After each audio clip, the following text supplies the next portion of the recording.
नमस्कार, स्वागत है आपका हमारे चैनल पर। मैं हूं आपके साथ शिप्रा सैनी।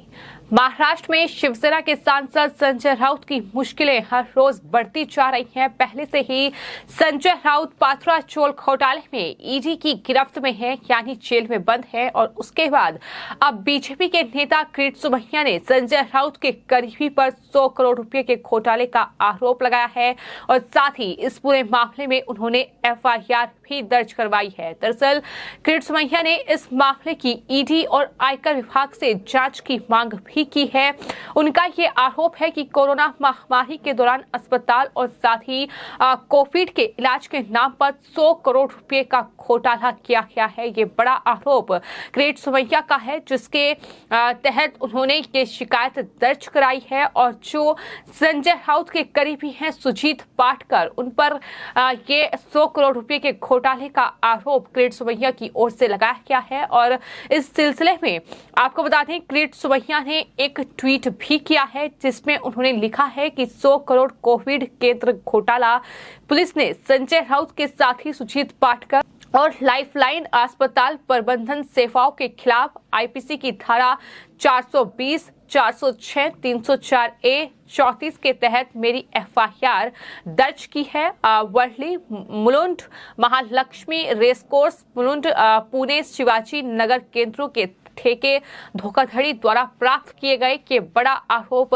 किरीट सोमैया की ओर से लगाया गया है। तो इस तरह से ये संजय राउत के करीबी पर बड़े घोटाले का आरोप, 100 करोड़ रुपए के घोटाले का आरोप लगाया है और कहा यह गया है कि दरअसल कोविड से पीड़ित जो लोग थे उनके इलाज के नाम पर ये घोटाला किया गया है। इस पूरे मामले को लेकर बीजेपी नेता किरीट सोमैया ने कहा है कि सुजीत पाटकर ने फर्जी कंपनी बनाकर बीएमसी से 100 करोड़ का कॉन्ट्रैक्ट लिया था।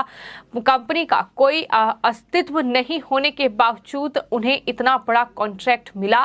किरीट सोमैया ने ईडी और इनकम टैक्स से इस पूरे मामले की जांच करने की मांग की है। उन्होंने साथ ही बताया है कि एजेंसियों ने इस बारे में जांच करने का आश्वासन भी किरीट सोमैया को दे दिया है कि इस पूरे मामले की जांच होगी और अगर इस पूरे मामले की जांच होती है तो क्या मुश्किलें शिवसेना के सांसद संजय राउत की और ज्यादा बढ़ेंगी, ये देखना होगा।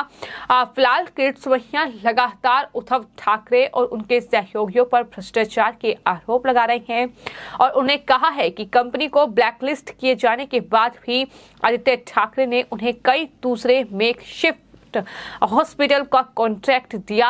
ये आरोप उनकी तरफ से लगाया गया है। साथ ही आपको यह भी बताते हैं कि किरीट सोमैया की ओर से दावा किया गया है कि सुजीत पाटकर ने फर्जी कागज पर जो कंपनी बनाई थी उसमें कई तरह के झोल थे, तारीख में भी गड़बड़ी किरीट सोमैया की ओर से बताई गई है। कहा यह गया है कि कंपनी के कागज पर साल 2020 की तारीख थी, जबकि आखिरी पन्ने पर जहां हस्ताक्षर पार्टनर्स के थे वहां पर तारीख जो है 2010 लिखी थी। किरीट सोमैया ने बीएमसी पर निशाना साधते हुए कहा कि इतना फर्जी कागज था फिर भी बीएमसी को कुछ सूझा ही नहीं।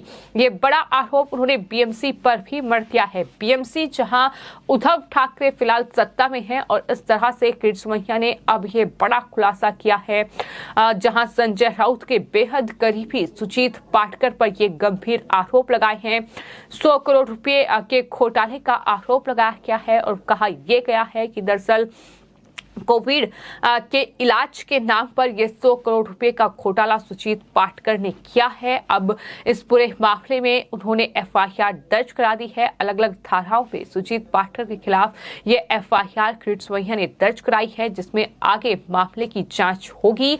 लेकिन इसी के साथ साथ आयकर विभाग और साथ ही साथ ईडी भी इस पूरे मामले की जांच करे, ये मांग उनकी तरफ से की गई थी।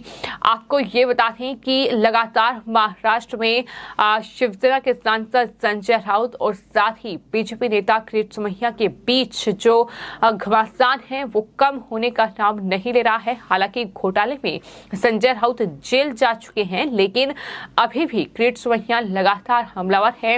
इससे पहले संजय राउत की ओर से ही किरीट सोमैया पर कई आरोप लगाए गए थे। उनकी पत्नी मेधा किरीट सोमैया पर उन्होंने टॉयलेट घोटाले का आरोप लगाया था और इसके अलावा कई आरोप उन्होंने किरीट सोमैया पर भी लगाए हैं, लेकिन उसके बाद अब किरीट सोमैया लगातार एक के बाद एक तमाम घोटालों का पर्दाफाश कर रहे हैं और उन्हीं घोटालों में से एक घोटाला कोविड प्रबंधन को लेकर है, जहां आरोप ये है कि कोरोना महामारी के दौरान अस्पताल और कोविड के इलाज के नाम पर ये 100 करोड़ रुपए का घोटाला संजय राउत के करीबी सुजीत पाटकर की ओर से किया गया है।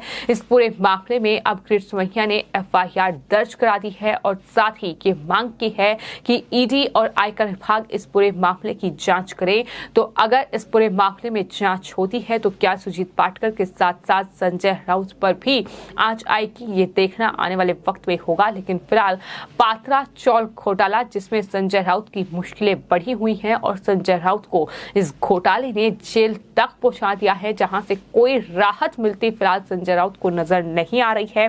तो इस तरीके से महाराष्ट्र में एक के बाद एक तमाम जो घोटाले हैं उनका पर्दाफाश हो रहा है। इस तरह से एक के बाद एक तमाम चेहरे बेनकाब हो रहे हैं। जिस तरह से उद्धव ठाकरे सरकार महाराष्ट्र में थी, लेकिन उसके बाद महाराष्ट्र में सत्ता परिवर्तन हुआ, एकनाथ शिंदे ने बीजेपी के साथ मिलकर सरकार बनाई और उसके ठीक बाद से हम देख रहे हैं कि केंद्रीय जांच एजेंसियों की कार्रवाई महाराष्ट्र में और ज्यादा तेज हो चुकी है।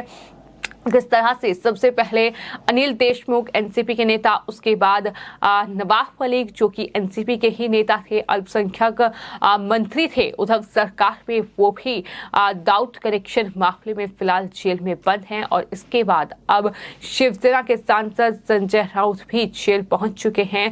तो लगातार मामलों की जांच हो रही है, एक के बाद एक खुलासे हो रहे हैं और इस तरह से जेल जाना पड़ रहा है इन तमाम नेताओं को। अब लगातार बीजेपी इस पूरे मामले को लेकर हमलावर है, जहां किरीट सोमैया की ओर से ट्वीट करते हुए ये बड़ी जानकारी दी गई है कि ये कोविड का घोटाला है, जिसमें सुजीत पाटकर के खिलाफ ये FIR दर्ज हुई है, जिसमें कई धाराओं में ये FIR फिलहाल किरीट सोमैया ने दर्ज कराई है। देखना ये होगा कि आगे इस पूरे मामले में आखिर क्या कार्रवाई होती है और क्या कुछ जांच सुजीत पाटकर की होती है इस पूरे घोटाले में, और क्या इस तरह का कोई घोटाला जिसके आरोप लगाए गए हैं उसमें कुछ निकलकर सामने आता है कि क्या इसे भी जो सरकार में नेता बैठे हुए थे, फिर चाहे वो उद्धव ठाकरे हों, फिर चाहे वो आदित्य ठाकरे हों, फिर चाहे वो संजय राउत हो, क्या उन तक भी इस पूरे मामले की जांच की आंच आती है, ये देखना होगा। क्योंकि